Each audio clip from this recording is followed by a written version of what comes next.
Maraming pagkakaiba sa opinyon ang Pangulo at Pangalawang Pangulo pagdating po sa mga isyu ng bayan. At ang utos ni Pangulong Rodrigo Duterte na wag nang padaluhin sa cabinet meeting si Vice President Robredo at tinawag na last straw para raw magbitiw na siya sa gabinete. Balitang hatid ni Rhea Santos. I, Rodrigo Roa Duterte. Ako si Maria Leonor Herona Robredo. Matapos silang hiwalay na manumpa noong Hunyo, hindi agad binigyan ni Pangulong Rodrigo Duterte ng posisyon sa gabinete si Vice President Leni Robredo.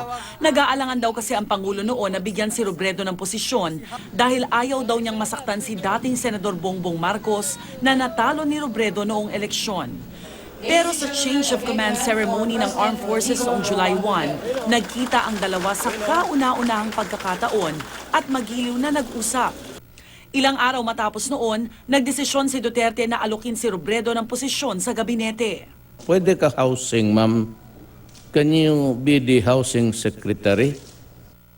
I, Maria Leonor Herona Robredo. Having been appointed to the position of Pinangunahan ni Duterte ang panunumpa ni Robredo bilang chairperson ng HUD-C o Housing and Urban Development Coordinating Council. Nangako noon si Robredo ng suporta kay Pangulong Duterte. Pero nang dumarami na ang mga napapatay sa kampanya kontra droga ni Pangulong Duterte, nagpahayag ng pagkabahala si Robredo. Bakit daw wala gaanong umaalma? This has to stop. At noong Agosto pa lamang, tumutol na si Robredo sa pagpayag ng Pangulo na ihimlay ang dating diktador na si Ferdinand Marcos sa libingan ng mga bayani. Ipinagtatanggol din noon ni Robredo si Senadora Laila de Lima laban sa mga personal na atake rito. Sa gitna ng investigasyon ng Senado sa extrajudicial killings, nabanggit ni Senator Alan Cayetano na nagpaplano ang Partido Liberal na patalsikin si Duterte at iupo si Robredo. Itinanggi ito ni Robredo at tiniyak ang suporta sa administrasyon. Pero nang sunod-sunod na ang pag-atake ni Pangulong Duterte sa Amerika, United Nations at European Union, nagpahayag ng pagkabahala si Robredo na baka makaapekto ito sa tulong na natatanggap natin mula sa ibang bansa. Noong Oktubre, kasama ni Duterte si Bongbong Marcos at ang kapatid niyang si Governor Amy Marcos sa pagbisita sa China.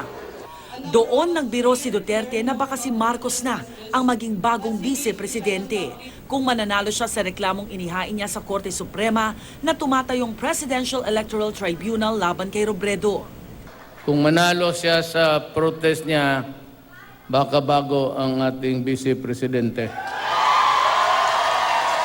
Ang kasama ni Presidente sa China, si Bongbong Marcos, siya yung pinakilalang Vice President. Pero yung sa akin, lahat ko yun linunok. Kasi yung sa akin, meron akong trabahong gagampanan. Sa paggunita naman ang paghagupit ng Bagyong Yolanda sa Tacloban, Leyte noong Nobyembre, matapos sabunin ng ilang opisyal tungkol sa mabagal na pabahay para sa mga Yolanda victims. Biniro naman ni Duterte si Robredo tungkol sa kanyang tuhod. Hindi ito nagustuhan ni Robredo. Nauna rito, iminungkahi ni Robredo kay Pangulong Duterte na huwag pirmahan ang executive order na nagbabawal sa land conversion sa susunod na 2 taon dahil maaantala raw ng ban ang pagkakaroon ng pabahay para sa mga walang tirahan. Rhea Santos, GMA News.